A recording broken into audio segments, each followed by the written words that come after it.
All right. We are a little bit early, but I would like to introduce myself. Hi there, Charlotte. How are you doing? Hi, I'm good. How are you? Good. I'm good. My name is Teacher Al. Let's discuss a little bit more about the survey that you were sent. I was wondering if you got a chance to complete that. Yeah, I did. Okay, awesome. So let's kind of go over it together regarding that survey design and as well as the questions regarding it. Just give me one moment to kind of have it shared and we'll discuss briefly about some of the responses that you have made.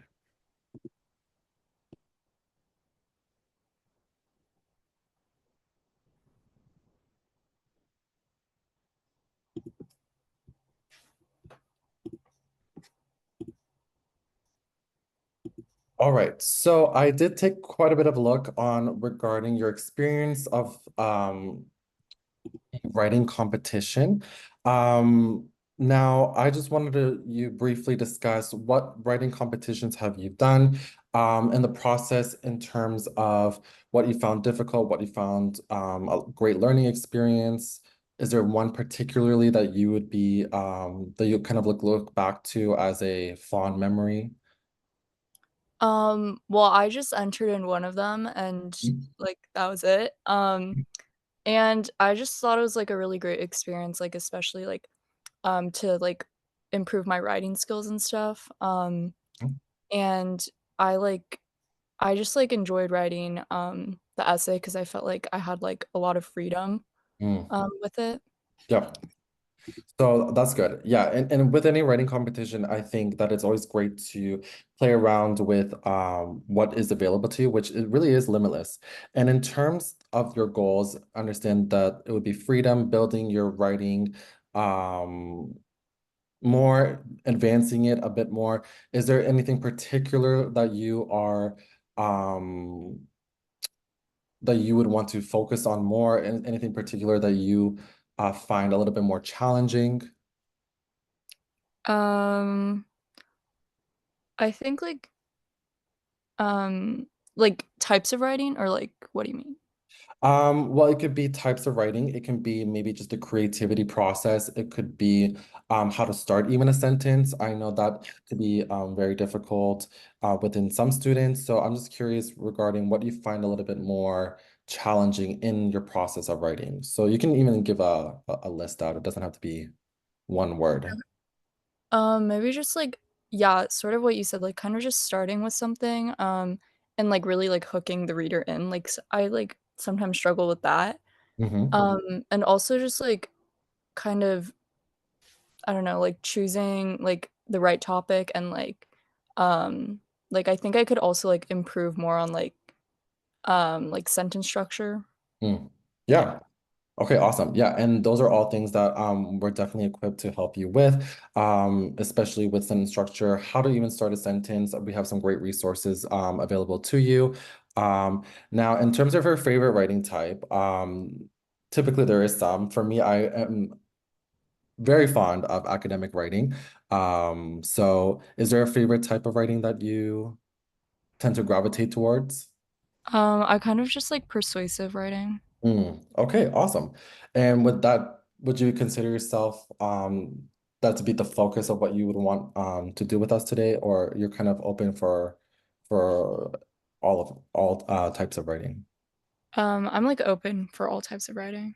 Awesome. Okay, yeah, because we do have a bunch, and now although there is various types of writing, typically there is just very few approaches that you can really do with it in terms of formality. I think with formality, it's a huge factor, and we'll discuss this a little bit more in detail. But now, in terms of self-practicing, um, and besides, of course, participating in writing, is there anything that you like to do to create complete pieces? Do you write in a journal, or do you like to write stories? Yeah, I just like sometimes like to write stories Mhm. and yeah, I just like do it in my free time kind of. That's fine. Yeah. Any particular ones? Any genre that you're fond of? I like fiction. Fiction writing, yeah. Fiction Yeah. writing is always great. Especially the thriller and horror types. That's one thing that I'm kind of into right now. So now in terms of the reasons why you write, again, I know you want to improve, of course, but is there something that really gravitates towards writing? I mean, being with the in the competition, there's usually a motivation behind it. I'm just curious, what are your motivations with approaching writing? Mostly I just find like writing to be like satisfying kind of. Hmm. Um, and I just think it's like really fulfilling to um write something and like enjoy what I created. That's like kind of my main motivator. Mm. And it's just like kind of expanding more on my hobby. Yeah, of course. And definitely within practice and within enjoying it, that is something very achievable. Now, this is something that I always like to highlight is the idea of data collection. Now, data collection doesn't necessarily mean only just getting statistics, but in terms of literature reviews, um, gathering any type of previous studies or even just previous articles, just something to, fulfill that due diligence within your topic. Are you, what would you say is your skill level within that aspect? Yeah, I think like mostly for persuasive writing, I Mhm. like really want to find like I usually do like persuasive writing for school and stuff, and Yeah. I just like I want to find like really like specific evidence to use that'll like prove my like thesis the most. And I just think that's like really important to like do a lot of research before writing. 1,000%. And definitely something that I can show you and go through with you step by step. Not only for writing competitions, but in terms of university writing, a lot of that will be the main highlight in a lot of your courses that you would be taking in the future. So definitely we can strengthen that. And writing length. Writing length in the beginning is always quite intense, but how are you with? What's your level right now? Um, I can like I usually write like kind of like short Hmm. things like I would say like 2 pages double spaced maybe, Yeah, and or like 1.5, like around there. yeah. Yeah, so with writing length, although having clear and concise writing and also having if it's a short but very clear and concise, that would be much preferable than a lengthy piece of writing. Now, unfortunately, there is going to be a certain level of expectation when it comes to length, starting from now and within your future.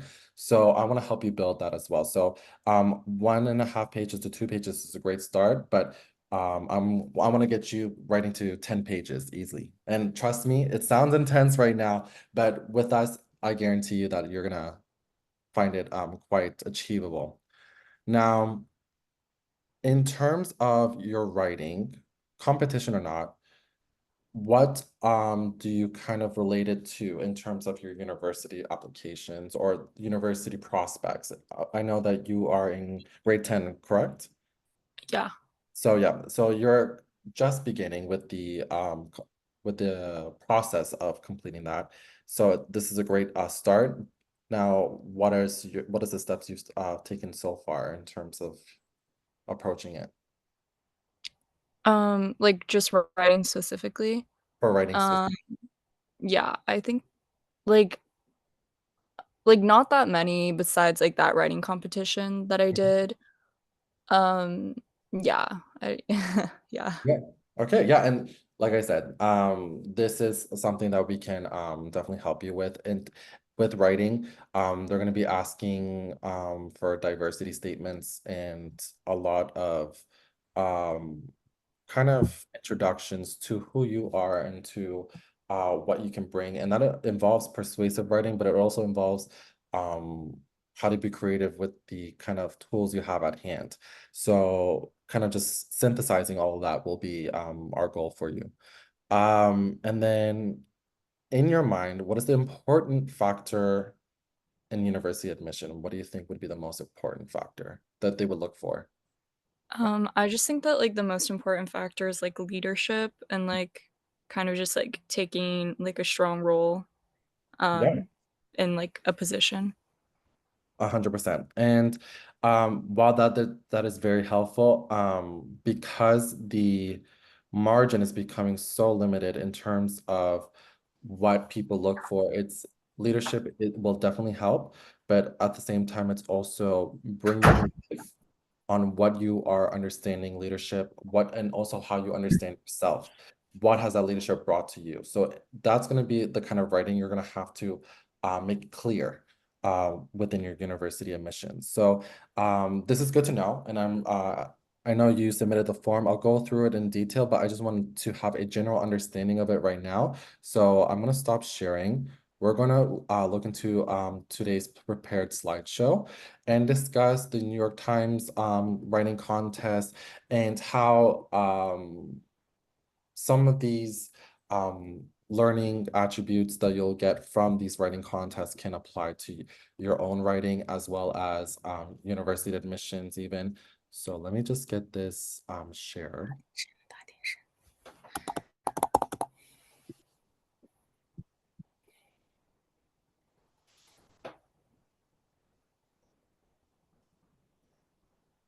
All right, so we went over the survey design. So I just wanted to say that within essays, there will be a judge of knowledge and understanding of relevant material.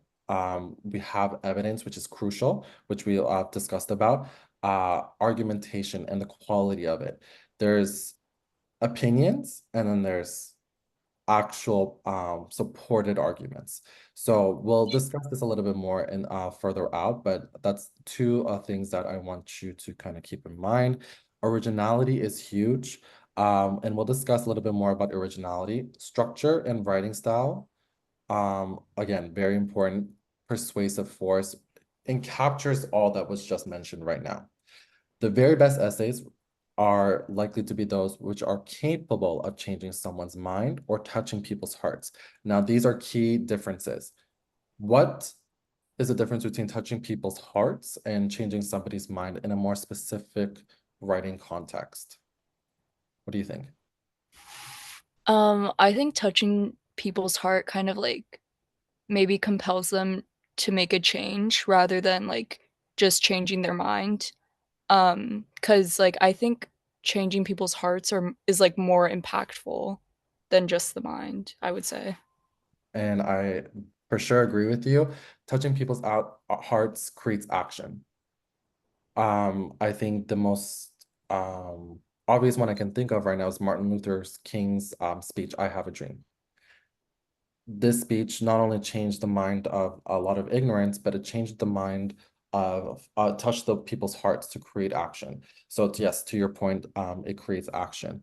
Now, within touching people's hearts and changing somebody's mind, their usage for specific styles of writing. So changing somebody's mind would be more of a sense of academic writing, formal writing, something that's a little bit more just straightforward and more STEM related. Touching people's hearts is where the creativity really happens. Um, Essays which ignore or fail to address the strongest objections and counter arguments are unlikely to be successful. So with every type of writing, whether that be academic, whether that be creative writing, even some fictional writing, we have to have a strong opposing force. Now we know that with fiction writing, that's the per, with the antagonist, and then with academic writing, it's just the counterpoint and stating what is known with the counterpoint and finding proof or not proof. We should never say proof, finding support to counteract that. And then the creative writing, of course, is quite flexible with how we can approach that. Now, with this idea of answering a question precisely and directly, how do you think we approach that? How do we become precise and direct with answering a question? I think it like being specific and like using details and just like appealing to the audience, maybe. Mhm. Audience is huge. Now, because audiences are always going to be diverse, unless you're in a specific kind of conference where all of them are, for example, biologists or all of them are linguists, for example, then we can play around with the terminology, but directly really just means clarity. And being precise is being clear on exactly what we want to be clear about. So we have to keep those in mind when approaching it. Any questions so far? No. All right. So with the New York Times writing contests, we're going to discuss what are they, what they can bring to you, how are the contests related to your future university application, what you should do to be a winner. Now, winner is a very subjective term. With the idea of being a winner doesn't mean actually winning, but it means how you really take full advantage of this contest and really taking it all from them. Now we're going to take a look of some examples of some writing contests, and then we'll take a look at the John Locke essay competition, which I think will be very important for you to keep in mind. And then we'll give some bonus tips for you. All right. I have a question. I'm her mom. Yes, hi. Hi. I was late to join. So my question is, New York Times writing contest. So you based on what you read, what did you read? Am I right? You So the related what you read, then you have some respond about the reading, the piece of a newspaper. within the reading, I um, think they are reading competition. Writing after the read, they write the response for the read and then the feedback about the piece they read. Am I right? Correct me if I'm wrong. So they're actually variable. So some are reading, so you are correct with that. But because we want to prepare Charlotte to be malleable for all types of writing contests, we're going to be focusing on some reading aspects, but also some creative writing aspects. And there is no one that's more important than the other because within creative writing, for example, we're able to pull in spontaneity, which is like how spontaneous can Charlotte come up with responses and how creative can she come up with certain types of responses. Now with the reading is taking the information and applying it. So both are crucial in terms of understanding, I would think.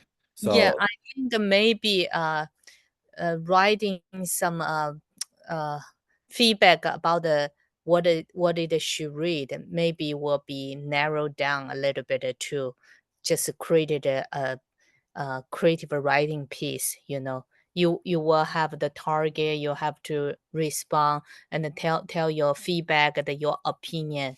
I kind of inclined to that topic instead of to pick up the huge topic. You understand? We can focus on one uh article which post the New York Times, and then she can read and then write some comment about the article. for sure. And yeah, with any of these sessions, they can definitely be targeted to what you want to focus on more. However, given my own recommendations, with Mm-hmm. writing, that is just a small portion. Let's say that Charlotte wants to write a research paper, for example. That is only one section on a 60-page paper, for example. So like literature review, that's when the reading of the article, applying it, and etc. But majority of that research has to be done through Charlotte's own knowledge and through her own creativity. For example, coming up with the topic, synthesizing the materials is very important. And that doesn't come with just reading. It comes with the creativity of finding those articles and learning how to synthesize them. So within that, I do still recommend to incorporate some kind of creative writing. However, again, these sessions are open to what you want to focus on. So that can be definitely the majority of what Charlotte focuses on. But I do recommend keeping some kind of creative portion because again, that reading and responding, that's only 25% of majority of any university paper that she'll have to write in the future, even high school. Uh, University paper. I'm not thinking about the university paper right No, now. I know. Yeah. I'm just like thinking like as Yeah, I'm not going to, this learning writing is a long journey. At this moment, we don't have a time to learning something from the basic. We need to finish a project. We just want to write some piece to send it to participate the contest. That's what I'm thinking. So yeah. I don't plan to take a writing class right now. You understand, from the basic step by step. Your idea is very good. You prepare for her college, but I don't think that's your institute's task. Your institute is help us to finish a project, and her teacher at the school should teach her the creative writing and an important skill for writing. That's what I'm thinking. So I hire you guys. You guys can focus on one project. Like you said, you have a essay, John Locke essay competition, or like a New York Times, yeah, the competition. We just want to pick up some topic, and then we just working on this project. Keep on working on this, polish this. You know, Absolutely. Yeah, no, of course. And that's definitely something we'll definitely focus on. yeah. And in terms of the John Locke essay competition, that is just one of several. So we have a bunch. There is a contest calendar that I will provide you guys as well. Yeah, yeah, sounds good. Yeah, I want to know all of then we can, if we have time, participate every contest, then gain the chance to Mm, get something, yeah, return. Yeah. absolutely. Yeah, no, that's no problem at all. Any other questions? So far? No? All right. Yeah. Yeah. Okay, let's take a look. So within what are they and what they can bring to you? So understanding of the writing context, they're annual competitions. So there's always going to be some that are available to you every single year. Um, within these annual competitions that are organized by one of the most prestigious universities in the world, they aim to encourage young writers to express their ideas and creativity. So that's another reason why I do emphasize this idea of creativity, because within the reading, Mm, there still has to be a creative aspect to it. mm, That's how they are able to stand out, contestants. mm-hmm, Now, there is personal narratives, there's essays, reviews, and editorials. Now, I do understand you want to focus on reading, but within even just what you're reading, there's this idea of personal narratives. Are you going to read a personal narrative? Are you going to read someone else's essay about a topic? Reviews, editorials, they're all applicable even in the reading aspect of things. Now, in terms of recognition within the New York Times, we want to boost your writing credentials and open doors for future opportunities. Now, being recognized, that is a very subjective term. Recognized doesn't mean in a sense of winning the entire competition. Of course, that will be the goal. And of course, we would encourage you to receive any type of win, but it's more so, how do you stand out? How mm-hmm, really bring a reader to want to go back? There's one thing between winning, and then there's one other thing to be kind of a standout and having someone think back to your work, be inspired by your work. So that is one thing I want to highlight in terms mm-hmm, of recognition. Now, within skill development, again, this indeed goes into the style, right, of your writing skills. Now, style doesn't necessarily mean first person, second person, or third person. It means the word usage that you use. How do you want to start with a specific response? For example, if you're reading a prompt, what are you going to highlight? That is part of your writing skills. How are you going to begin introducing your response to that reading prompt? So, and engaging with the prompt itself and synthesizing each piece of that prompt is part of your writing style. So we can discover that together. We can or emphasize what you have already established on your own, and then discuss that a little bit further. And then within every genre, I do say that you would have to be more malleable. So building, again, a repertoire of different writing skills, I think will be very important to work on. Now, community. This is something that's tend to be overlooked a lot of the times. It is all about connecting with other passionate writers. Networking is very important in any aspect of life. Learning how to network, learning how to connect is, again, part of the process of the New York Times Writing Contest. Getting connected with not only your peers, but also the some of the directors would be very helpful. Just even asking simple questions, asking even their own motivations, their own personal journey. Building a connection will allow you to stand out apart from your own writing. And also you can discover some new motivations and new interests that you may find. So for example, I'm going to stop sharing. I have this guy right here. His name is Michael Goncher. So in the one of the contests that just finished, he was the main responder of all the questions asked in the New York Times.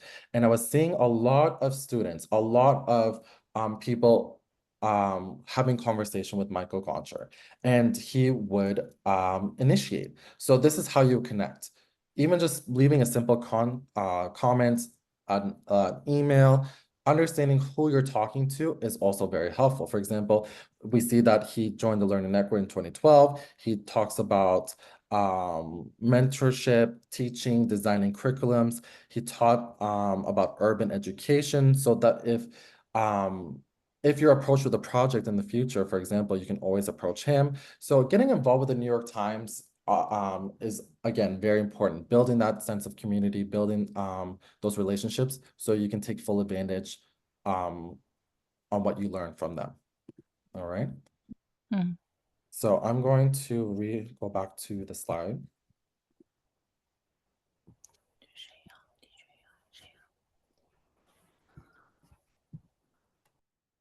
And let's see. All right. So within some winning entries, they may be published in the New York Times, which is huge.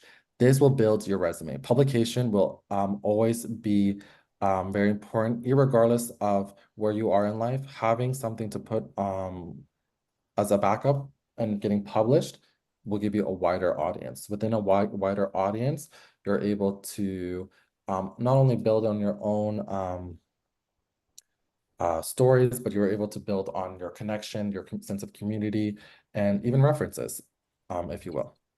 Now, prizes, of course, that's the most exciting part, getting something out of the contest. There can be cash prizes. Scholarships are huge. There is several, and I highlight the word several, unnoticed scholarships within any type of contest in the New York Times that people don't focus on at all. So this is one thing that I really want to highlight. And then, of course, there's other rewards that you'll be able to find out either on the application sheet or, again, this would be a perfect opportunity to message Michael, for example, to say, hi, Michael, I was just curious about what other rewards are available or being offered.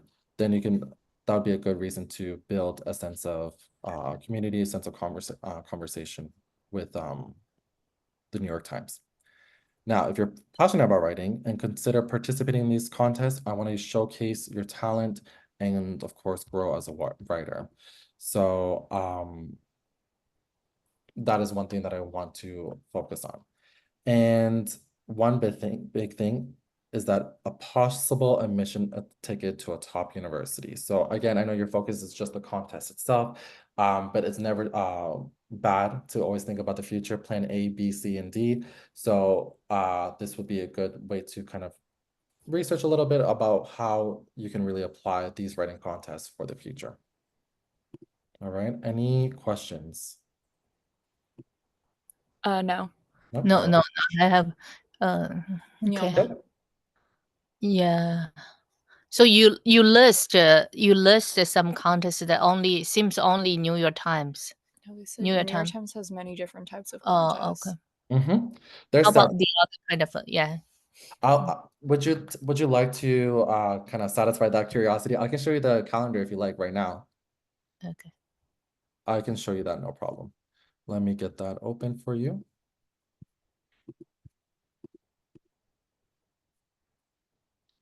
So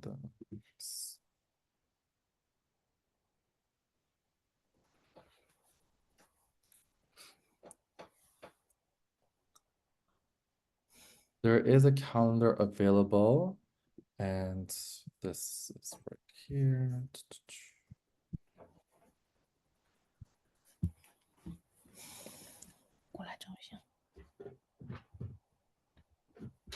So within these contests, there is on the actual website, but there is a specific calendar right here. So they'll be provided. Not only will we give it to you, but there are also provided online where they have PDFs. For example, this is a 2022 contest calendar. I do have the other calendar for 2023 and 2024. I just need to get that sent to me real quick. But that will be done later in the session. But here again, you have all these types of personal narrative contests, for example, October 13th to November 17th, 2021. The review contest. So there's several that they will list right here. There's a lot more than this, but this would be an example of the kind of contests that are available just by the New York Times itself. So So did you mention your New York Times contest? There are several different kinds of. Am I right? there is, yes. Do you know what kind of difference? Like, what are the different ones this year, Ma? Yeah, what kind of a difference? Like a narrative, personal narrative and personal statement, or reading feedback, or So a lot of them are closed right now in terms, but the ones that passed. So for example, what high school is like in 2023 multimedia challenge for teachers and teens. That was open August 16th to October 4, 2023. The synopsis just says, show or tell us what it's like to be an educator or student in a secondary school right now by submitting writing, images, audio, or video. There is one paper challenge, which is I think that would be good. One pager challenge that is just closed in January 10th, 2024. It's a one page in response to any article, video, graph, photo, essay in the New York Times. Let's see. In terms of the one that's coming up, there is the summer reading contest. Which is we asked what got your attention in the Times this week for 10 weeks, and you answer in writing, video, illustration, or audio. That is due June 7th. It is the last day to submit is August 16th, 2024. So when is the due date? August. August Say 16th, 2024. And this calendar can be sent to your email after the session. I'm gonna see okay. if I can get this opened. But I don't want to Mhm, take away too much of your time just to set that mhm, up. So as I get that done, let's discuss a little bit more mhm, about the process of these articles, about these contests, I should say. mhm. All right, so okay, so yeah, there is various writing contests. So again, within these writing contests, depending on what Charlotte's interested in the future, I would recommend doing the writing contests that are related to something of your nature. So for example, if you are into STEM, right, science related, uh, or you're science oriented, then I would recommend going to science oriented writing contests. And the New York Times does provide contests for that. Now, it does significantly enhance your university application when it's applicable. So when it's applicable, there is that's when it shows out. If you do any writing contest, they'll be like, great. how does this apply to the program you're applying for, or how does it relate to you in yourself, or how does it showcase who you are? So if it doesn't apply to what you're fixated on or what you're oriented in, then it should enhance who you are as a person. Now, it's a great way to skill showcase. It demonstrates your writing ability and creativity. The reason why I mentioned creativity constantly is because that's what they look for more than just simple responses. Achievements, again, winning a contest adds the prestige to your application. There is personal growth, right? I know that, Charlotte, you want to build on this, on your writing, you want to build on your skill set, how to start sentences, how to sound more persuasive, and this is all that we can provide for you, not only for your writing contest, but just in general as well. Now, differentiation is, I think, one thing that we all have to focus on is how to stand out from other applicants. Now, this term is not just going to be about university application. This term is going to be about you entering this contest, you applying for whatever you are applying for, and the contest is no difference. How do you stand out? So again, you have to show well-roundedness and again, unique ideas, unique skill sets, unique approaches, which we can definitely help guide you towards. And then within those achievements, it can make a positive impact for future applications for not only your university, but also your contests that you would want to approach, not only for this year, but the next year. Because again, it's an annual thing. So New York Times will always have something for you. All right. So what should you do to be a quote unquote winner? Again, that term is very subjective. A winner is someone who takes full advantage of any opportunity that they do and really gain from it. So within this, you have to increase your chances of winning the writing contest. So consider these key strategies. Understanding the guidelines. So ensure you're clear on the contest rules, themes, and deadlines. Now, this is, again, something that's very undermined, especially within, I think just anyone in general. When reading guidelines and rules, we always tend to skip over this, but it really does make a key difference in terms of anything, contests, applications, and etc. Formatting, again, will have to be stated on those guidelines. So you want to understand what kind of formatting are they looking for. Are they looking for more formal formatting, like Times New Roman, tall font, double space, or are they looking for something more creative in terms of structure? So these are all things that you have to keep in mind. And we're going to look through examples of previous contests to get a better understanding of what kind of guidelines they provide. Originality.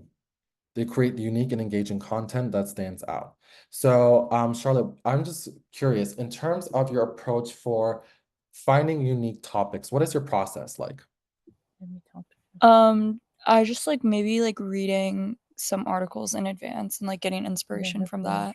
Do you tend to gravitate only to one specific article, or do you try to kind of synthesize all of them together? Kind of just like combine all of them together and just like see what I've read. Awesome. That's exactly what we encourage you to do, is to really focus on synthesizing. When you just read one article, you're only looking at one bias. As tough as it sounds, whatever you read is always going to have some kind of bias to it. So making sure that we stay neutral is a part of that originality, so we can form our own perspective, our own bias. Now, quality is, again, very important. It's showing a well-written piece with clear structure and a compelling narrative. We have sources for you that will help you not only build those skills, but we do also have a little cheat sheet for you that can definitely help you with that. Now, in terms of what is a clear structure, what do you think that means, clear structure? What is clear structure to you? I just think that it's like a thesis or like kind of like having an argument in the beginning and like stating an opinion probably, and then like it just like it depends on like what I'm writing, but like usually I'll have evidence and to make it more coherent, I would say. Yeah, I think that is definitely valid in terms of the structure of the entire piece, but I'm talking about structure in terms of your sentences. Oh, okay. Yeah, I don't know, just like whatever flows really. Mm-hmm. I'm not really sure. Is there a certain technique that you typically gravitate towards too, or you kind of just go with your gut? There's not really like a specific like technique that I use. I just go through like revisions like Mm-hmm. to make it sound like as smooth as possible. Yeah. I'm not sure if you have tried this, but I'll give you a tip right now is reading out loud. Have you tried that? Yeah. Reading out loud is, I think, the number one way you can find any errors in terms of the structure and the uh, fluidity of your sentence. Um, that will definitely help you with the structure, as well as commas. Of course, understanding comma placement is huge. So more of the grammatical aspects of things will help with your structure. How do you feel about grammar? Like fine, I would say. Fine? Yeah. Yeah. Because even with the technology that we have today, like for example, Microsoft has its own personal editor, Google, you name it. But there is so many aspects that's missed that can make structure sound even worse. So although they're great support tools, they're never going to give you that 100% satisfaction that you're looking for. So understanding those little key differences is something we'll definitely help you with. And I definitely that I can help you point out as well. Now, feedback, seeking constructive criticism from peers or mentors to refine your work. This is a fine line. There's a difference between feedback and having someone rewrite it for you. Not saying that you do, but this is something that is seen quite frequently. And just for your own awareness, I was looking through the comments section of the New York Times, and there was a student who asked specifically about feedback. They are fine with it, but they highlighted the idea as long as the points remain your own. So feedback is good, but how much of it you take is the key difference of when it's good and when it's bad.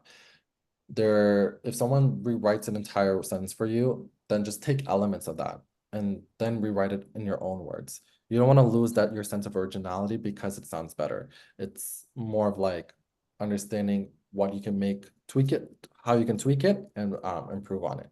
So I will say that if yours starts sounding like someone else's, especially in the New York Times contest, they will definitely notice that, and then it might set you back in terms of the running.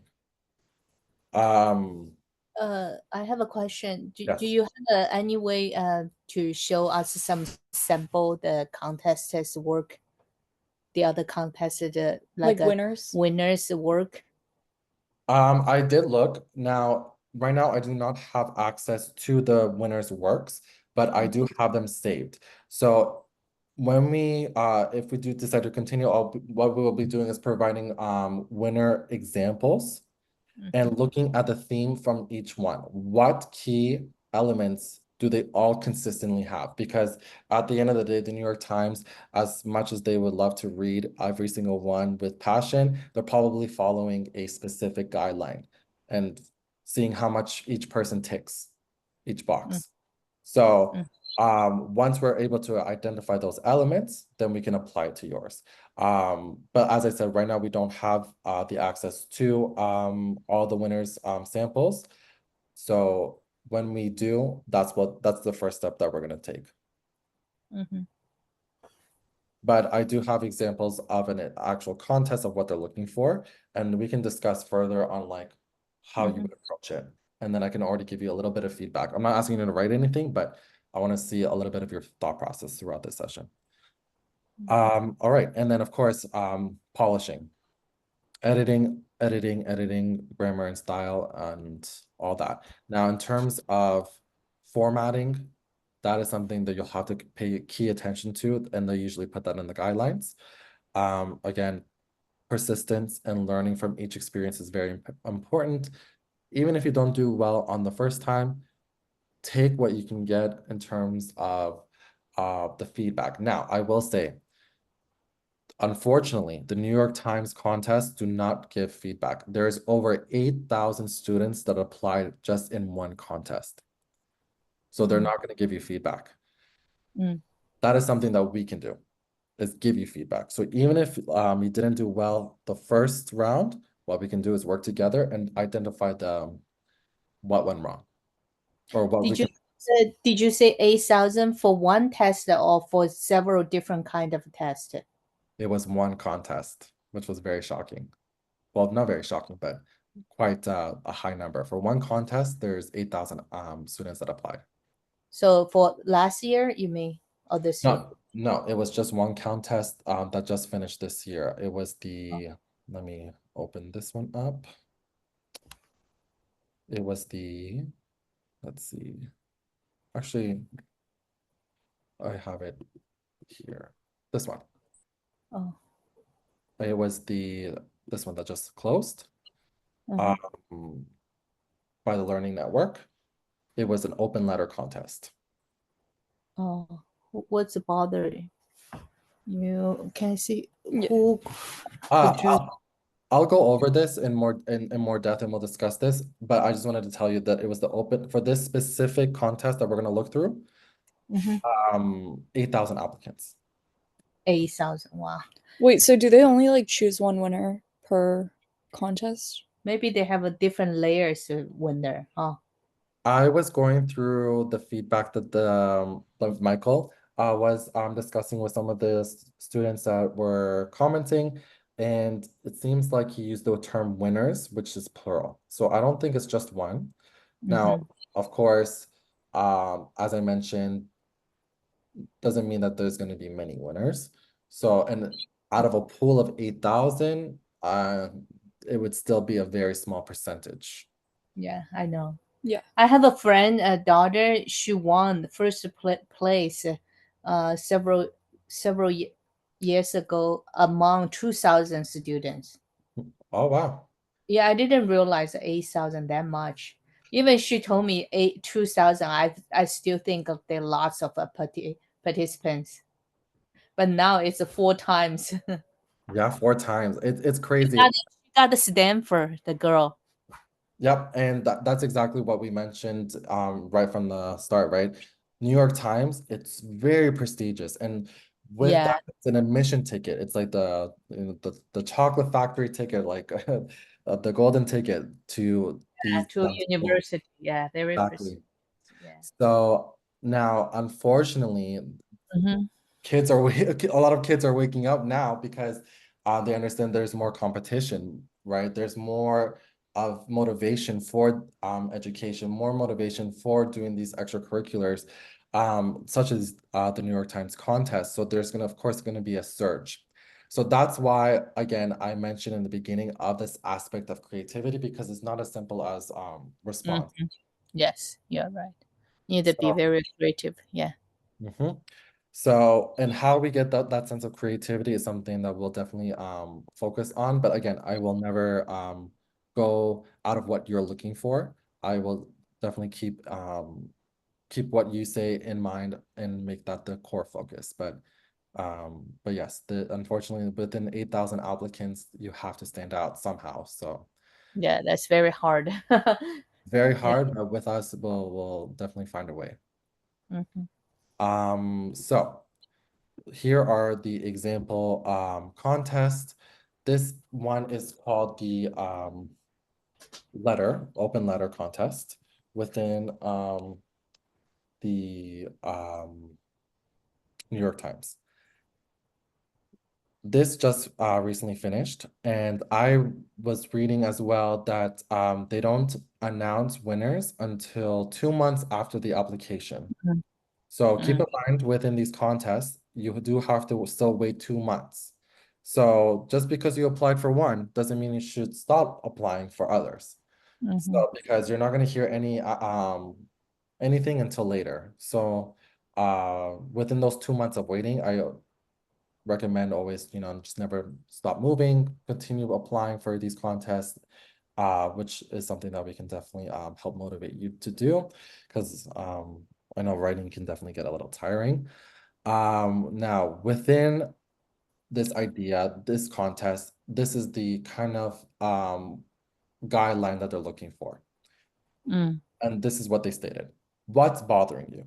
Who could do something about it? What could you say to them that would persuade them to care or to make change? And what if we all read your letter? How could you make us care too? So this is the difference between touching of the heart, right, and changing the mind. So this is a touching of the heart style of writing. So the New York Times specifically said these are some of the questions that they're looking for in this open letter contest. They defined an open letter, and this is very important, and this is why the guidelines are very important to read. They define what term they use, because open letter is very subjective to a lot of people, so they define it here. So it's a published letter of protest or appeal. How would you define appeal?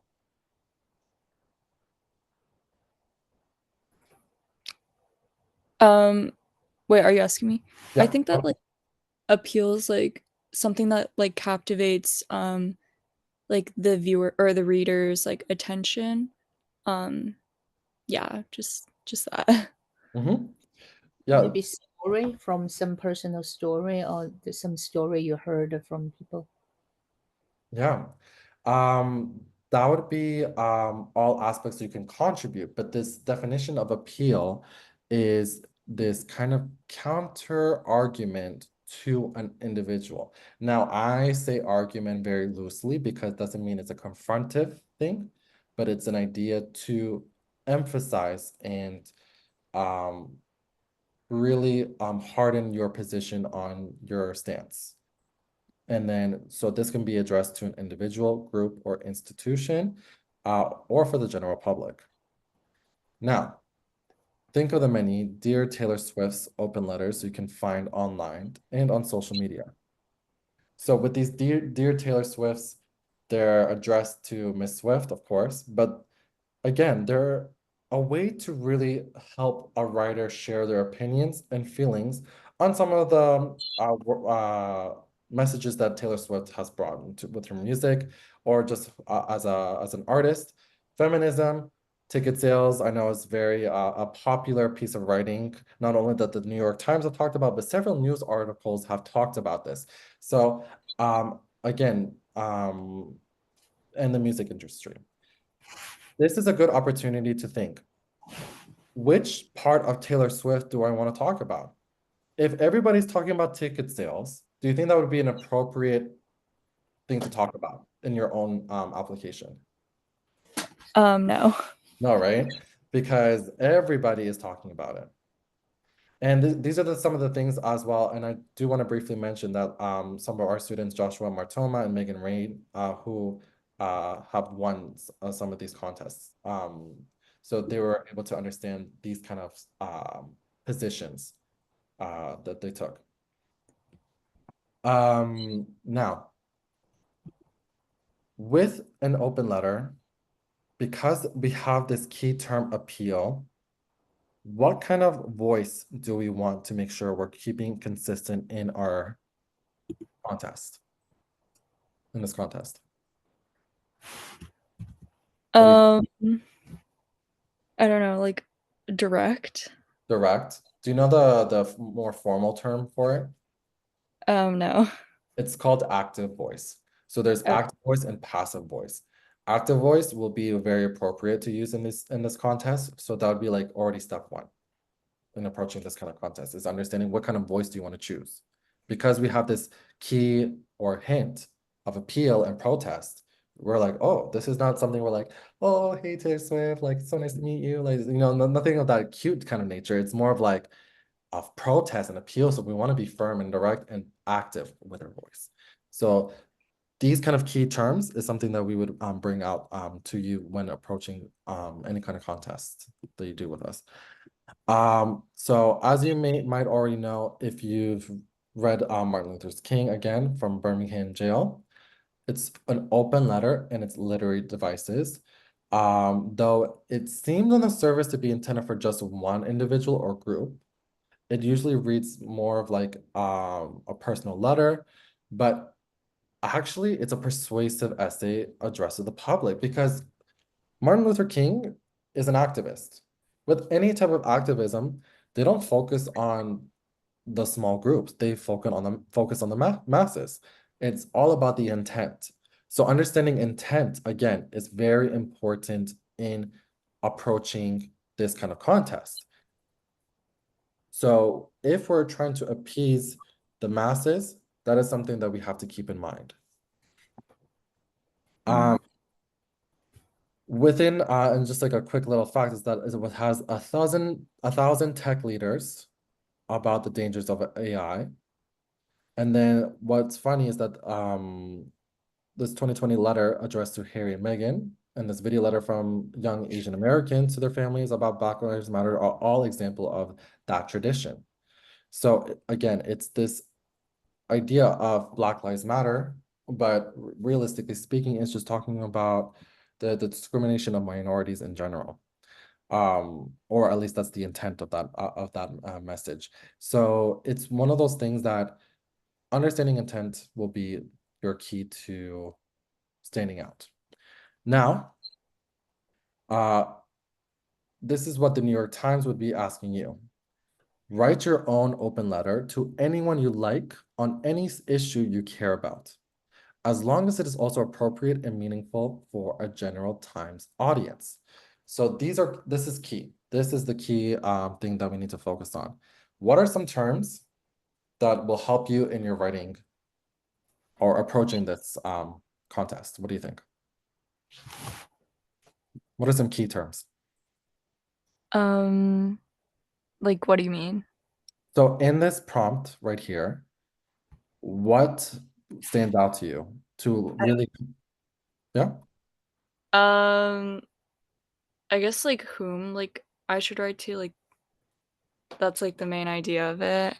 And it should be like something that's like or like a person that's like really impactful or the story's like really like important to talk about. Yeah. Those are all very direct understandings. There's one other thing that I think that is very important to keep in mind. What do you think?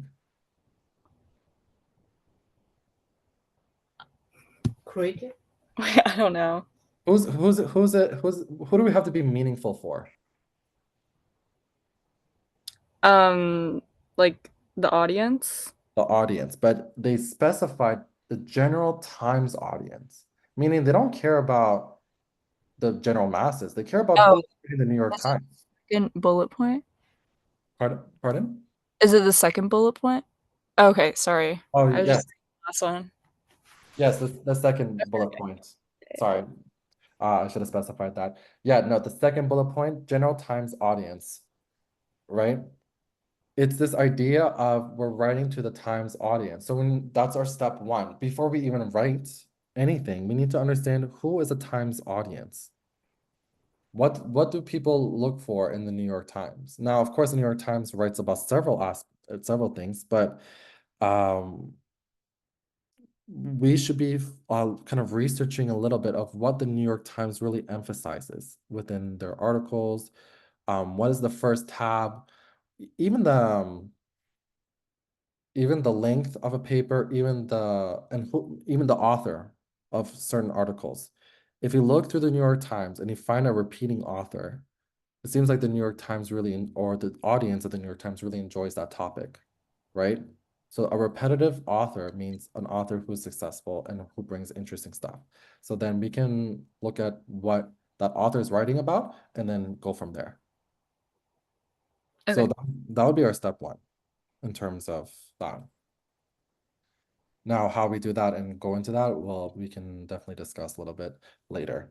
Now, there is rules. There is frequently asked questions. I always recommend asking looking through the tongue twister, frequency asked questions below, and the student opinion forum. The forum, again, will be part of your Connect aspect when it comes to approaching the New York Writing Contest or just in general of university applications and building that network.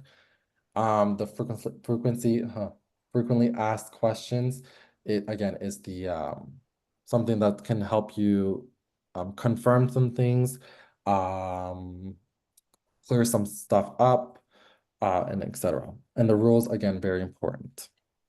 There is a how-to guide, and I noticed this how-to guide is provided in every single contest, and it's the same how-to guide in a nutshell. Now, of course, they'll tweak it to specifics. So the one that we'll look in a little bit further is the how-to guide for open letters.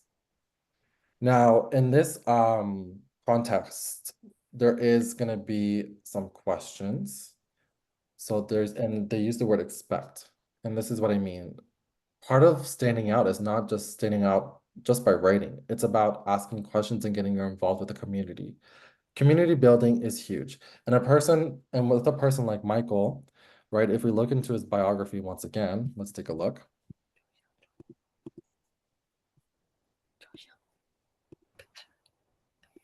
Okay.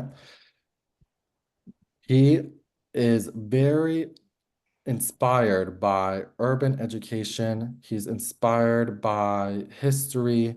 He's inspired by support teaching and learning.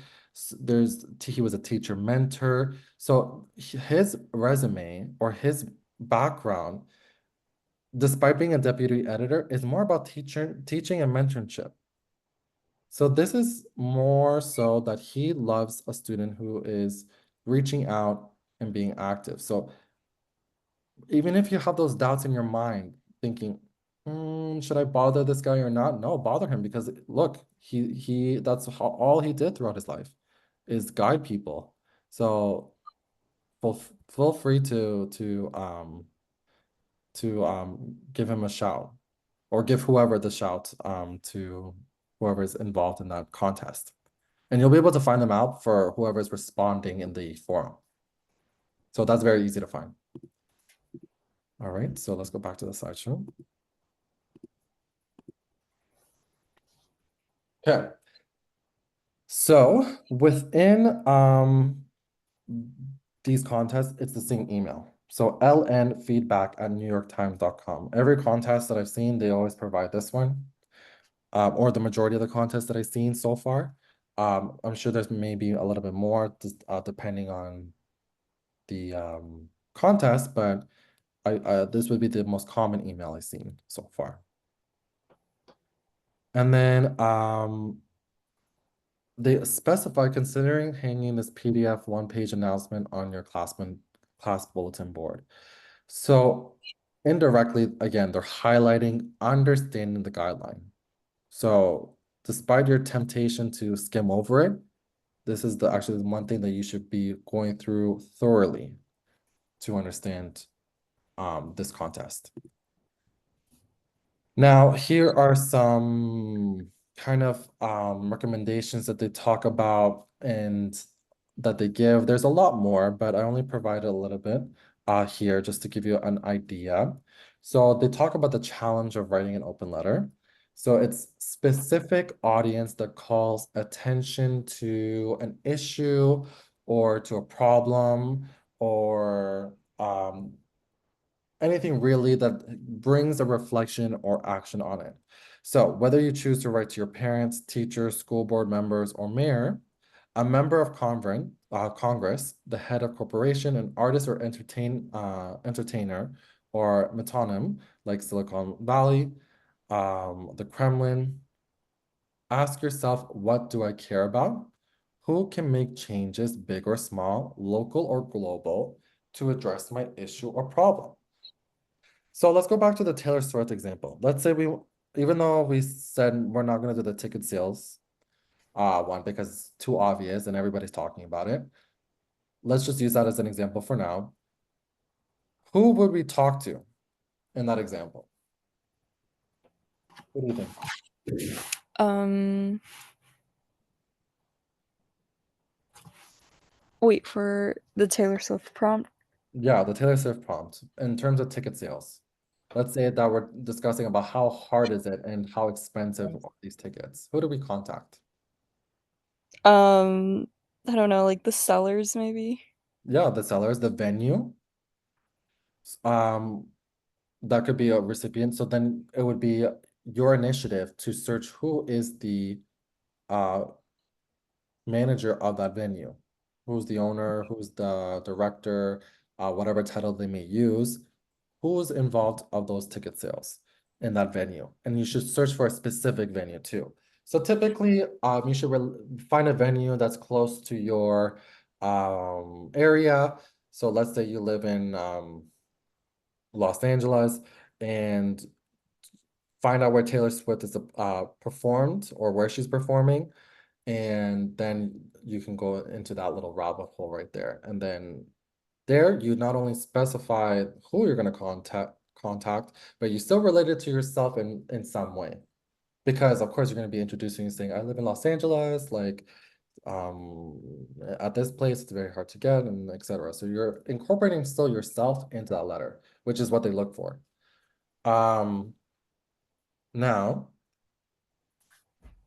this idea of compelling not just you and the recipient, but to the general audience, how do we do that?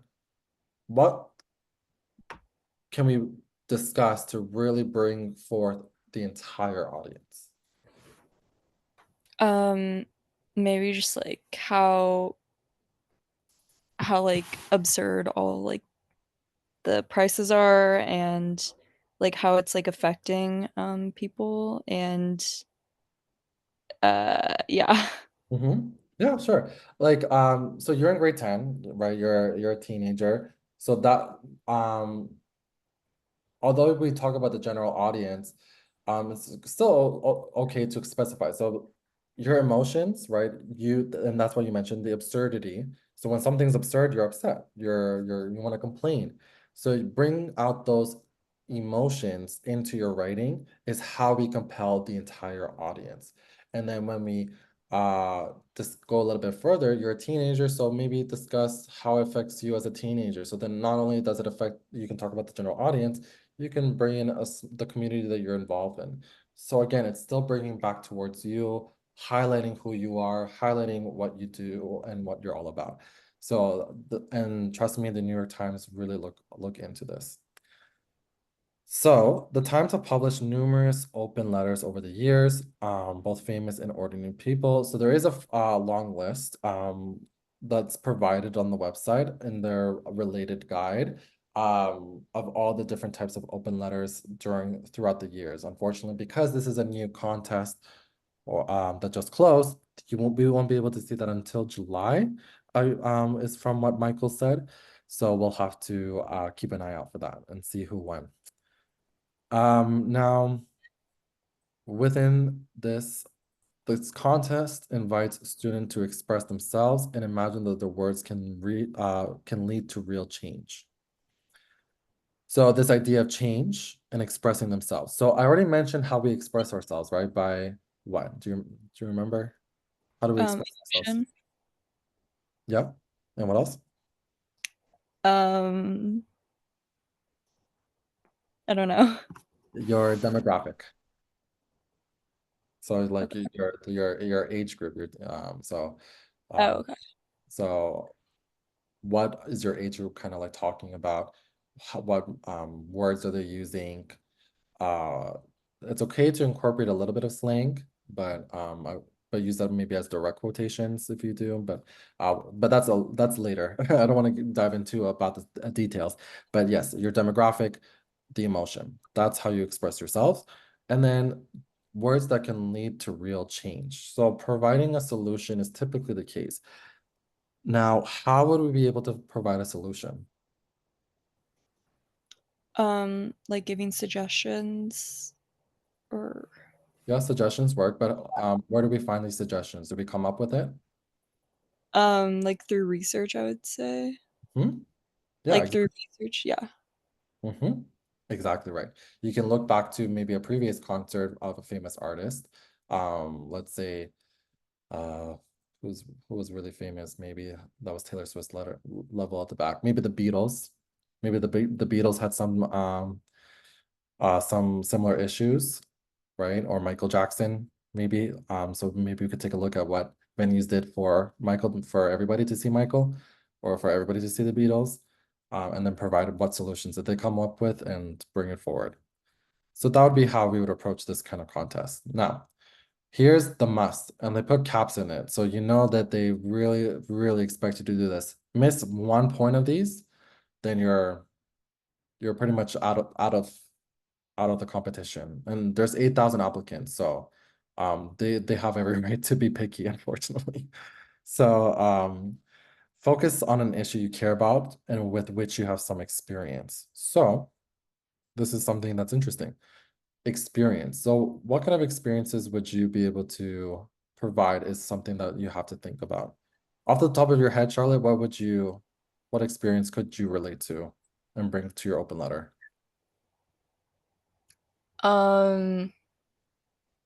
Like specifically for this prompt? Yeah, for the open letter.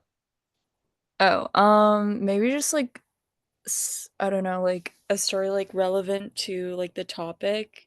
Like maybe like I experience like high prices when trying to like buy tickets and like um how that can like relate to audiences. Yeah, being having those type of restrictions and like in that aspect for sure. Um, let's see.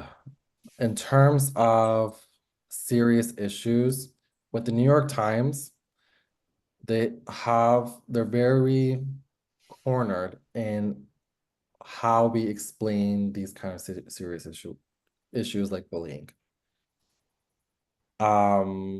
So just keep in mind that if you're going to do a serious issue in any type of contest, make sure that you do a little bit more research throughout not only the frequently asked questions, but that would be actually a good opportunity for you to ask maybe the person involved, send an email saying, hey, I want to talk about this topic. What would you consider appropriate and not appropriate? That would be a fantastic question because not only they can give you ideas a little bit, but builds that extensive connection. Now, with the lighthearted ones, I would say if you're gonna do a lighthearted aspect, make it funny. You gotta make it funny with these ones.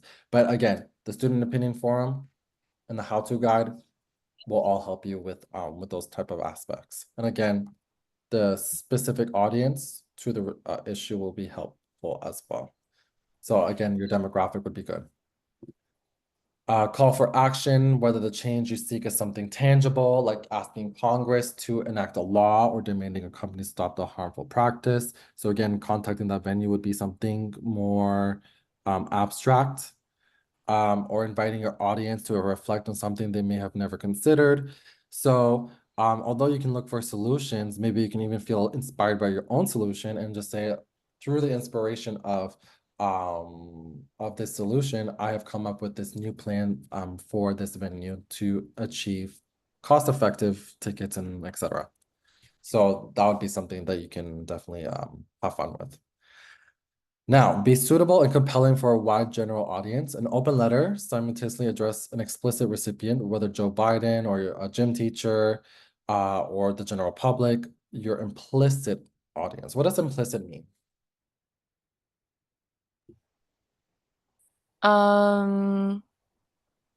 Maybe like broader range or I don't know, like not as specific or Yeah. direct.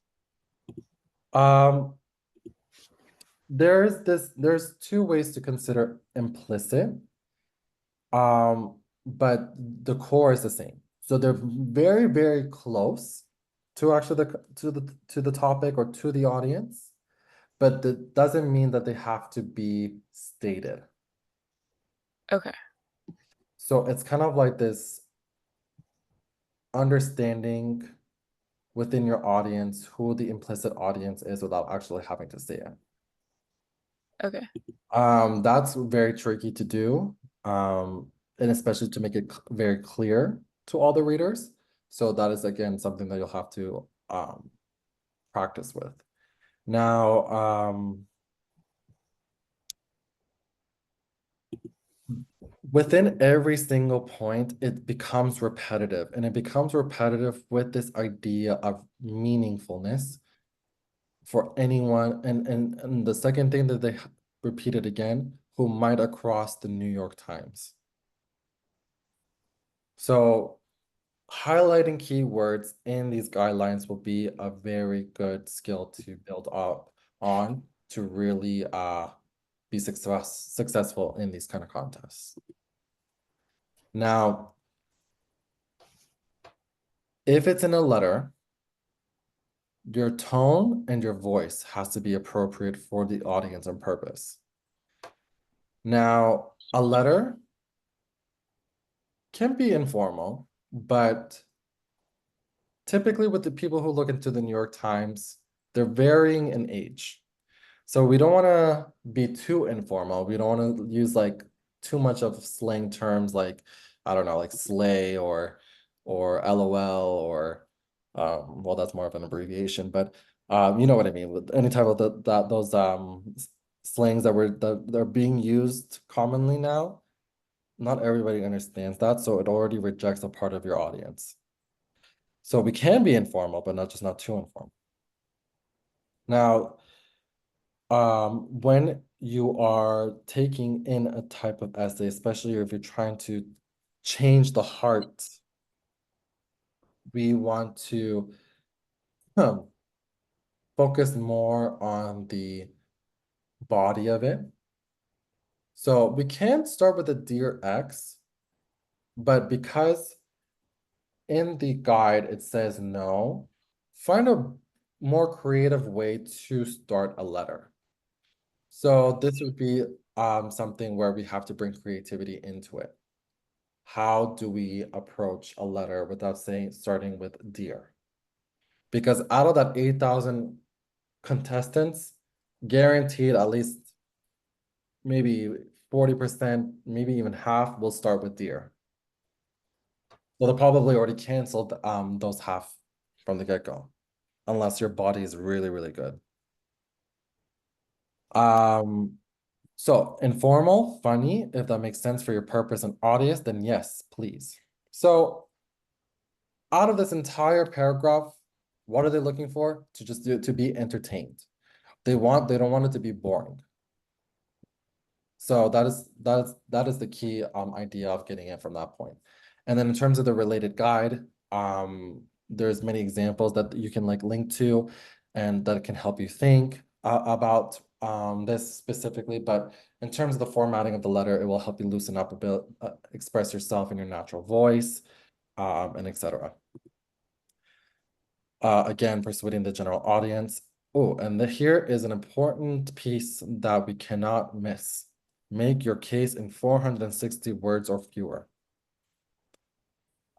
Most likely, because it is 8,000 contestants, I guarantee you they're going to probably either do it themselves or have AI, because AI is unfortunately being involved in a lot of these selections. They will most likely say anything that's over 461 words automatically out. Whether they personally do it themselves or AI will do it. And it will be even worse if AI does it, because then will be even more strict about it. So I make sure that you're really following these guidelines and understanding that there's no wiggle room. It's not like a school essay where there is wiggle room. No, there's no wiggle room here.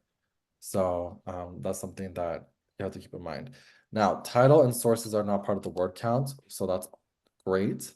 So most likely they wouldn't use AI here, but they probably would do it by themselves. Sources are cool. Now, are you familiar with sourcing? Do you know how to do APA, MLA formatting? I know how to do like MLA.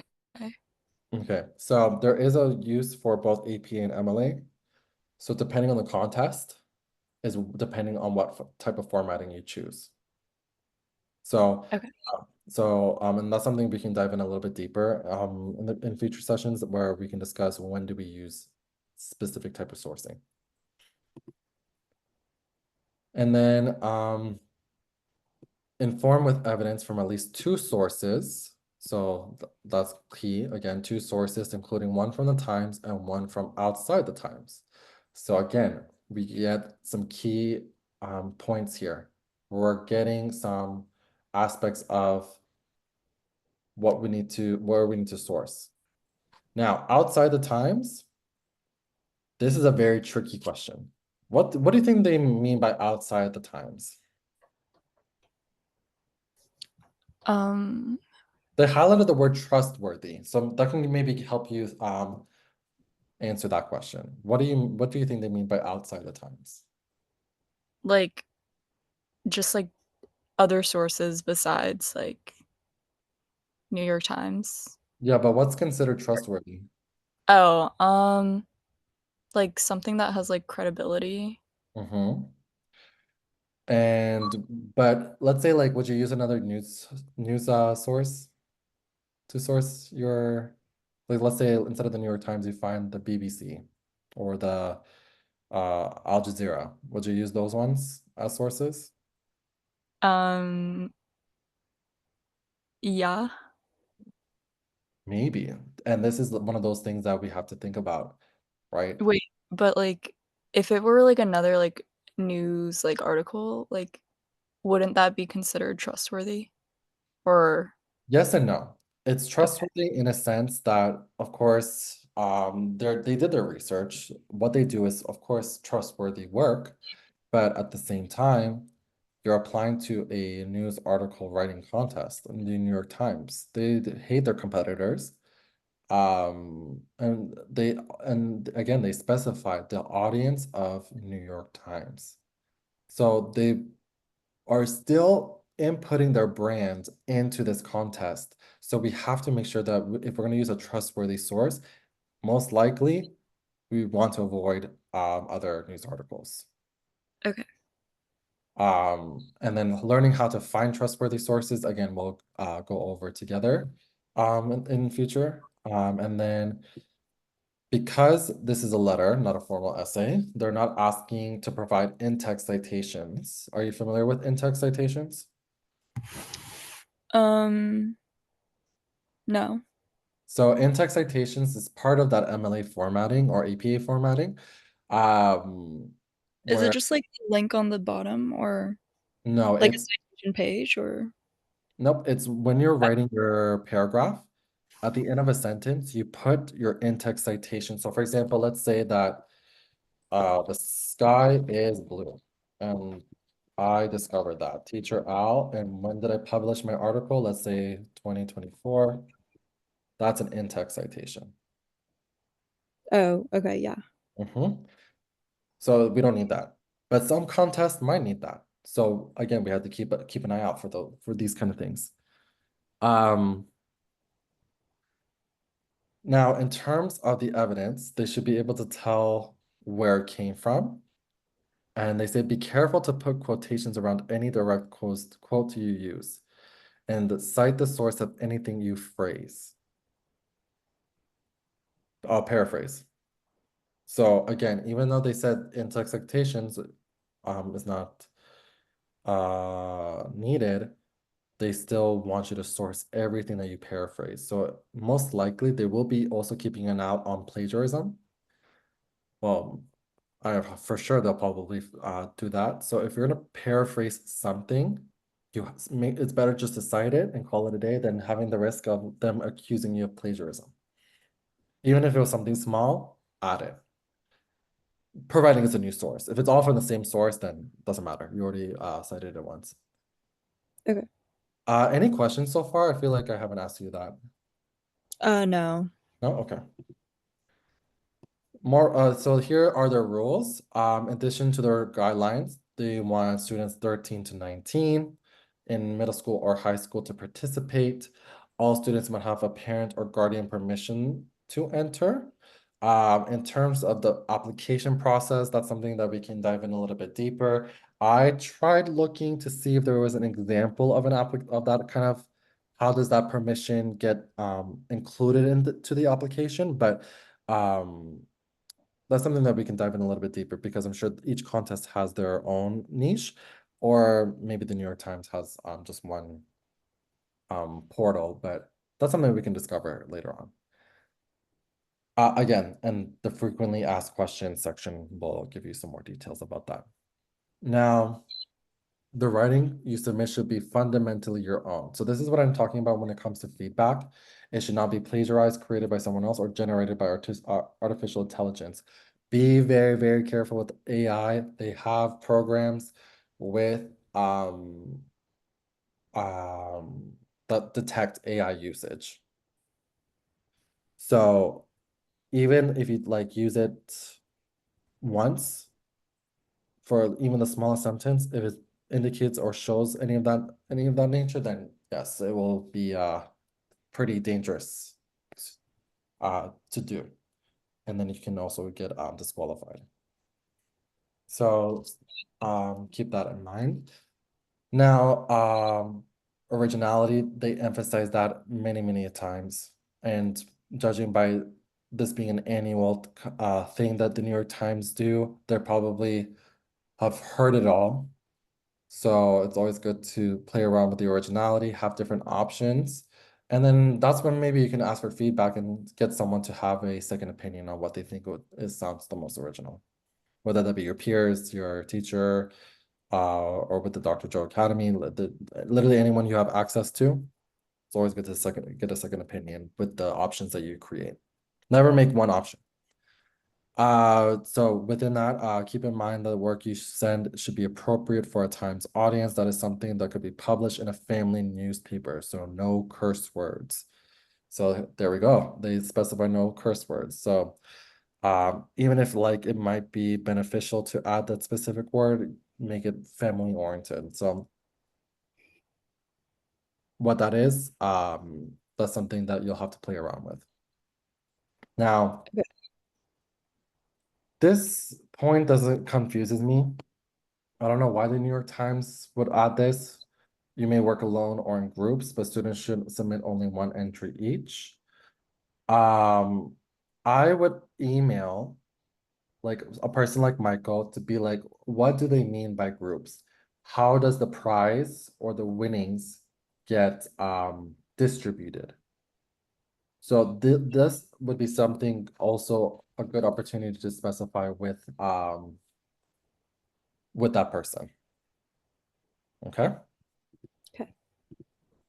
So yes, these are some resources that are provided within every guideline. There's step-to-step guide, free example of open letters, both in and outside the New York Times. Now they say free, but again, they will ask you to pay for a subscription for the subscription, so it's not really free.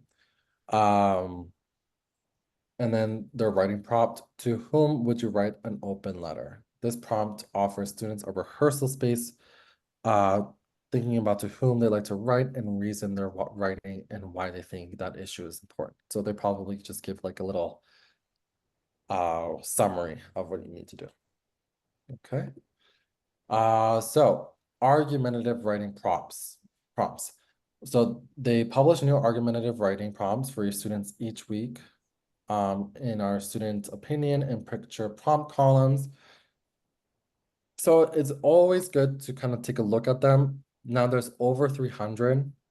So it's not expected to read all 300, but at least pick the ones that are not only relating to the contest, but relating to the approach that you're taking for your open letter, let's say, for example. So if you're going to talk about ticket sales, you're talking about business, you're talking about finances, you're talking about maybe restraint or restrictions on different classes of people, and also emotional inputs on that. So those are like 4 key elements, and that could help you edit down what prompts to kind of look out for. Now with this unit includes writing prompts, lesson plans, webinars, mentor text.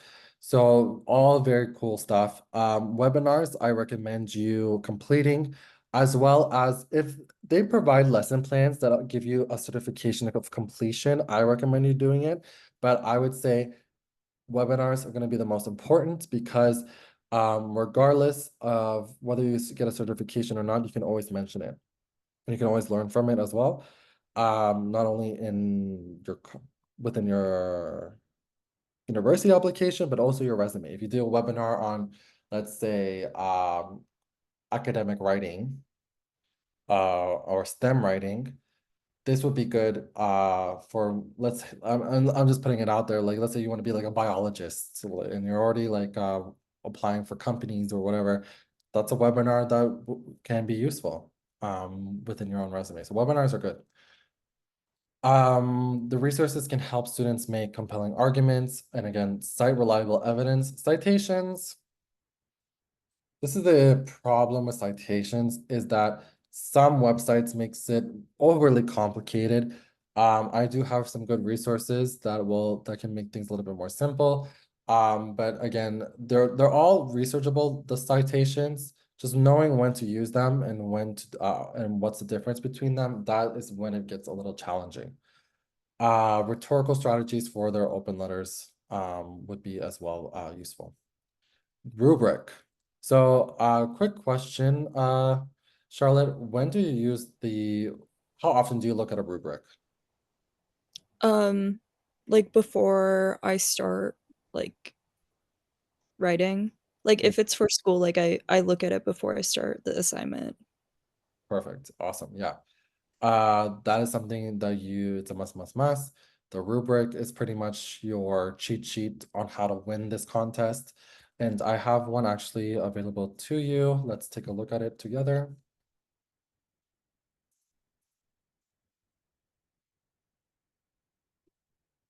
Okay.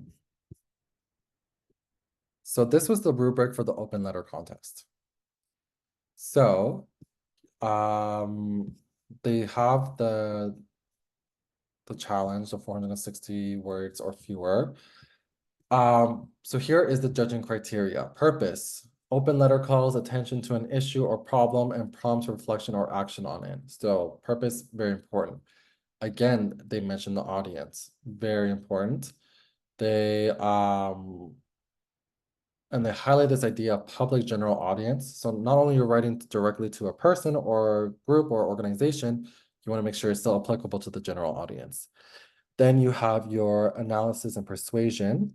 This is something that, again, you would have to do research, reading, synthesizing materials, all things that is pretty much the backbone of your letter. Language. Language, very important. They specified no cussing, so you have to have that. It has a strong voice. So you remember when I mentioned active voice? I already knew it. When they said protest, I was like, they wanted strong voice, and here it is, strong voice. Tone appropriate to its purpose and audience. So tone appropriate just means when you're like, let's say you read it out loud, does it sound rude? Does it sound abrupt? Or is it clear, understanding? Now I'm gonna loosely use the word neutral. I don't mean neutral in the sense that you have to take away your emotions, but I want you to be neutral in the sense that when you're writing, you're not coming from a place of just ignorance and anger and emotional aspects, but you're level-headed. You sound level-headed. You sound you know what you're talking about. You sound that you are making those valid points. So rather than writing an angry piece of uh emotions, then you have to be more a little bit more neutral with how you approach it. Then you have contest guidelines, of course. So it seems like they approach and really highlight the guidelines. So again, they really, really, really want you to read that guideline. So that's something that you have to do. Okay. And it seems that they have a one times version and a non-times source. I am not too familiar with this just of yet, but again, this would be a good opportunity for you to email, what do you mean by a one times source? Build that conversation with not only your peers, but with the person running the contest. Okay. Any questions about the rubric? Nope. All right. So let's go back to the slideshow.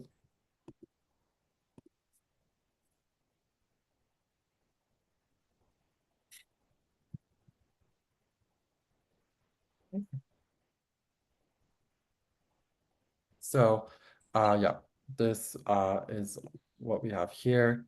Frequently asked questions. Again, they highlight that you check it out. I recommend you check it out so then you're clear on everything. Just so if you do ask some questions, you're not asking questions from the frequently asked questions, because then that could make a negative impact to your application. Now, Okay. in terms of contests, they mention how this is different, which I think is very interesting, because they might mention stuff here on another contest that you may be applying for, right? That they haven't said in the original post.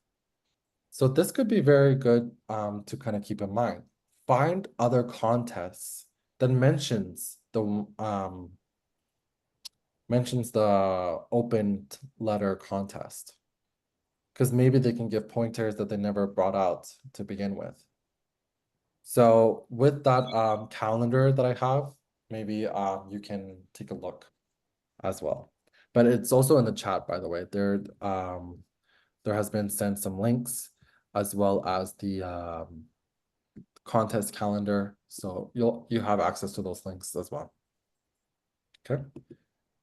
Now, in terms of the example of the writing contests, they give, like a step-by-step basis of your thought process, discussing that you have no idea what to write about, where to start, your opinion, can I actually send my open letter? They said you can, just wait until after you submit it. Although I feel like if you're gonna complain to a venue, it might be tricky. So be careful if you actually do send it. Don't want to get in trouble. But yeah, they recommend some active participation, which I think is very interesting to keep in mind. Now, questions about judging. So this is, again, very open, very good to kind of highlight. How will my open letter be judged? So actually, Michael mentioned this. Your work will be read by New York Times journalists, as well as by the Learning Network staff members and educators from around the United States. We will use this rubric to judge entries. So this is great information because we know who are the judges. They're journalists and the Learning Network staff members. So Michael is a learning network staff member, which is great to know, because then we are able to find their profiles, find some journalists that are reappearing in the New York Times, and understand what they like. And then maybe that can also help inspire us of how to approach our letter. What's the prize? Having your work published on the Learning Network and being eligible to have your work published in the print New York Times. So this will be the price for this specific contest. Not every contest will have a guarantee of publication. So that's just something to keep in mind. So it's good to be smart about which contest you want to go for. Now, in terms of how the winners will be announced, again, as I mentioned, it's 8 to 10 weeks, so 2 months 2.5 months after the contest has been closed. So the closing date was May, so it will be July or early August that we get a response. All right. Now, some people like to ask, my piece wasn't selected as a winner. Can you tell me why? And then here is their classic case of we are too busy to really focus on you. Unfortunately, that's how they are. So you won't be getting some feedback. We typically receive thousands of entries of our contests. So unfortunately, our team does not have the capacity to provide individual feedback on each student's work. So if your goal is to understand why you didn't win, that's something you'll have to find either with us or on your own or with your teachers or peers. So that's something that you have to keep in mind. Now, who is eligible to participate in the contest? Although they mentioned already, here would be their feedback. So they include high school postgraduate students who are taking one or more college classes that can participate. They allowed the 2-year CEGEP in Quebec province. I'm not sure what that is. In addition, students age 19 or under who have completed high school but are taking a gap year or otherwise not enrolled in college can participate. So they do add a little bit more details on, the smaller percentage of students interested.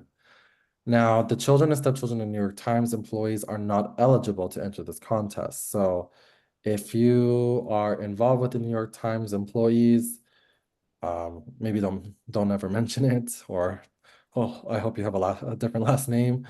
So, but I don't think that's a worry of yours, or at least I don't think. Can someone else check my work? So yes, here they encourage feedback, but they also emphasize that this needs to be your reflection. Now, works cited page, they said, yes, we need you to provide a separate field to list the sources to inform what or write your open letter. You're allowed to inform your list however you want. We will not judge your entry based on the formatting in this section. Internal citations in your letter are not necessary. Okay. So they mentioned that they don't care about formatting, but if you use type of those like, what is it called? Or wasn't those automatic citation sites, they will notice it, guaranteed. And they're very obvious to point out. So if your entire citation is automated by those websites, it's going to look very messy. And even though they say that they don't care, like I said, there's 8,000 participants, so they might get even that picky. Or you might get someone who's very mean and they're like, oh, I hate how this person cited. So why are you asking for an artist statement about our process? What will you do with it? So all of us who work on the learning network are former teachers. One of the many things we miss now that we work in a newsroom rather than a classroom is being able to see how students are reacting to our assignments in real time and to offer help. So they're asking you to reflect on what you did and why and what was hard or easy about it in large part. So this is a good, again, building that connection, building that sense of community, building your network. This will allow you to also how to approach it with this kind of with these kind of questions or responses or feedback, I should say. All right, and then in terms of another reason, so they just provide more reasons. Again, who do I contact? They'll give that website. So do my students need a New York Times subscription to access? So they say no, all learning resources on the Learning Network are free. Now, this is fine line. The resources on the Learning Network are free, but there are some contest winners that are posted directly on the New York Times that you would have to pay for. So, and they're much more easier to navigate. Finding on the Learning Network is a bit of a challenge, but not impossible. But as I mentioned, that's something that you'll have to keep in mind. And then how do they prove that they enter this contest. Once you click submit, you'll get a thank you for your submission, and you can take a screenshot of the message. And they don't send confirmation emails, so make sure that you get that submission line up here. And there's going to be lots more contests to discuss. So let's take a look at the competition that you discuss about or are going to be more interested in. This is a contest that is open right now. It's the John Locke Institute Essay Competition. So it encourages young people to cultivate the characteristics that turn good students into great writers: independent thought, depth of knowledge, clear reasoning, critical analysis, and persuasive style. Our essay competition invites students to explore a wide range of challenging and interesting questions beyond the confines of the school curriculum. So they're already telling you a point here. Look into your school curriculum and literally do anything else but that.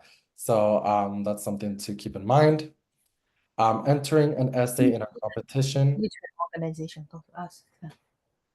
My mom wants to know like which organization like does this. Hold this John. competition. John Locke is. This one is found I believe on the New York Times website. I can send you the exact link to the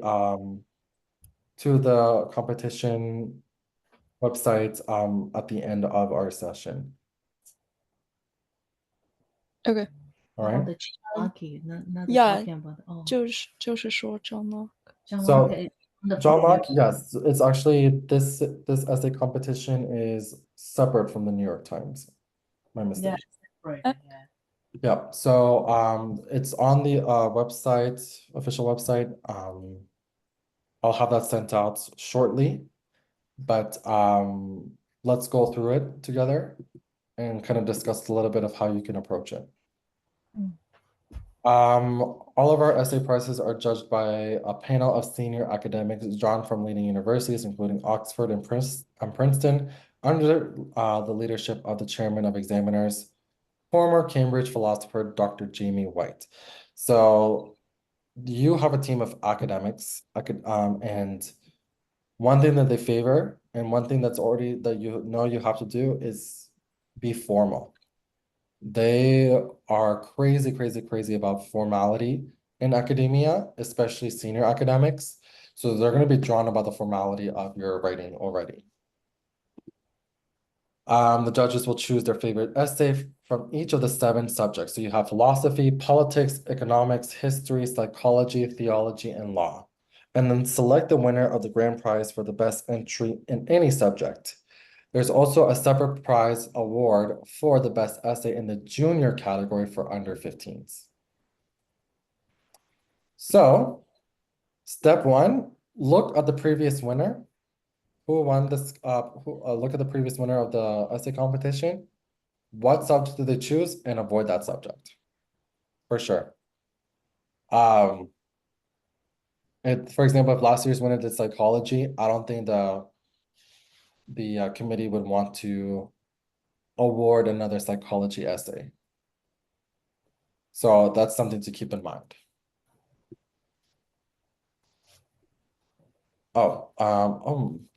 Okay, my bad. So the registration deadline already passed. Submission deadline is the 30th of June. So I got confused, but the registration deadline has already passed. Did you get a chance to register at all with this? The John Locke. Which one? Yes, the John Locke Institute. The competition for this year? Yeah, did you get I was wondering, was this in your radar? Did you get a chance to register at all?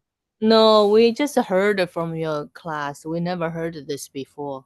Okay, so then there's some cases where you can email directly the submissions because their submission deadline is June 30th. So meaning they're still accepting essays, it's just about the registration. Now I would recommend emailing them. See if you can, if they'll provide a little wiggle room. But if you're going to do that, have a topic already set. So then they know that you mean business and they know that you're serious about this competition. So then, and you're motivated for this to do this competition. So then, if you at least have a topic and mention it in that email, then they'll be like, okay, the student seems a little serious, so they might squeeze you in to register. So But when is the deadline for registration? it's past it already. It's May 31st. But May 1st, huh? May 31st. 31st. Oh, okay, Yeah. past it. It's passed, but you can always email, especially if you bring forth a topic that you have that sounds interesting enough, they might allow you to do a late. Oh, see, here we go. Late entry deadline, the 10th of July.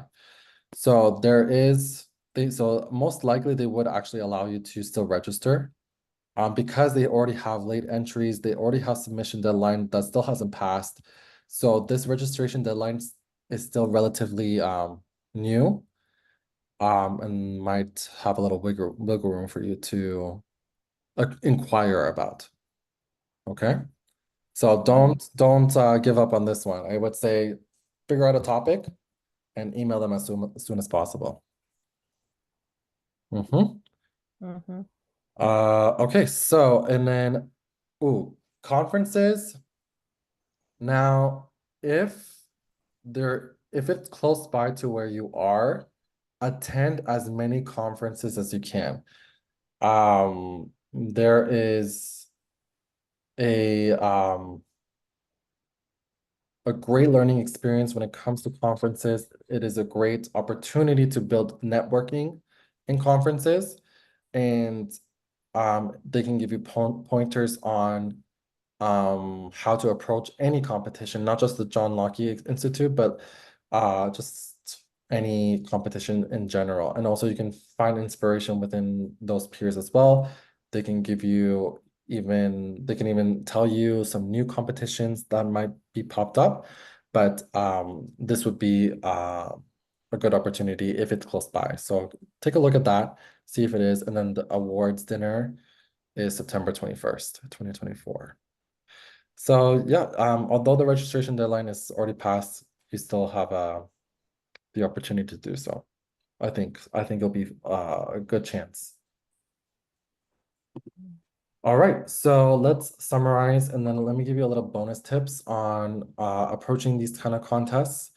The calendar. Did you have access to the calendar yet? No. It's in the chat. Student contest calendar. Okay. It's a .html.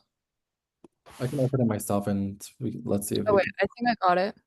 Is it the 2023-24 student contest calendar? Yeah. Like, okay.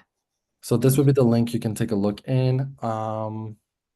There should be a PDF version of it, but that is fine. Oh, there we go. Okay.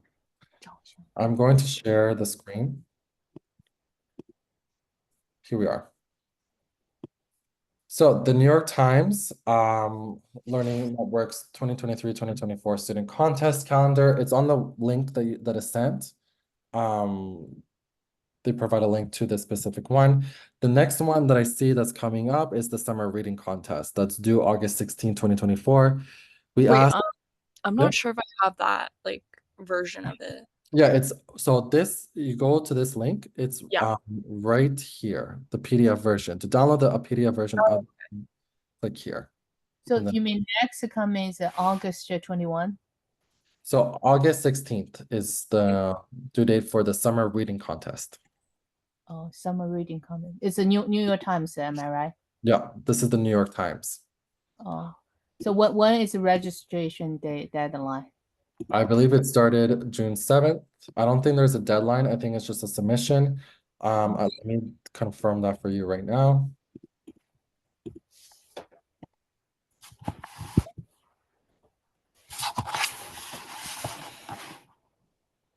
Okay, so here is, so they asked for, let me just share the screen.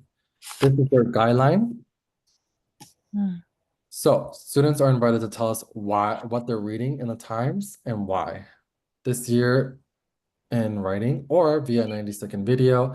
Classically, I would want, or you would want to do a writing one, not only for just a sense of growing in your writing skills, but I do believe that it'll just be a little bit easier than the writing, the video, because some people are more effective with video editing.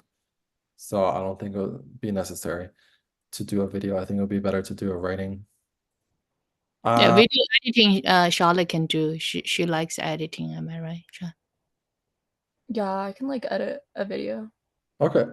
Yeah, with the editing of the video, it just all goes down to not only the script that you're gonna write, but also the effects. So if you have full confidence, I recommend then go for it, and then you can write your script.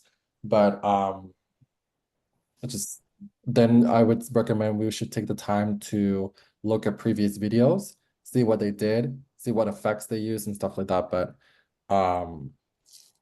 that's why the writing might be a little bit more easier to kind of focus more in terms of quality and standing out. But then again, like I said, I don't know your editing skills just yet. So Yeah, can you send this link to us regarding the summer reading contest? of course, no problem. Yeah. Here you are, just sent it. Okay. So June to August shooting. Yeah, all the times writing. Okay. Summer reading contest. What does it mean, summer reading contest? So you have to read something and then write something. Yep. So the reading, it says here that the students are required. Actually, let me just share the screen. Let's do that. The students are required what they're reading in the times. So this is what I mean by how it is a little bit more fine line of how accessible these contests are sometimes, because they're asking you to read something from the Times, but if you don't have a subscription, you don't really have access to the Times. So it's not about anything, it's about the Times specifically. Okay, did they point which days times or any days times is fine? Any day or time, it's just from June 7th to August 16th is the time that And then any kind of article is fine. They don't have a limited like a politics, science, or literature. Do they have a limitation for the topic to be chosen? In terms of what I've seen, no. However, they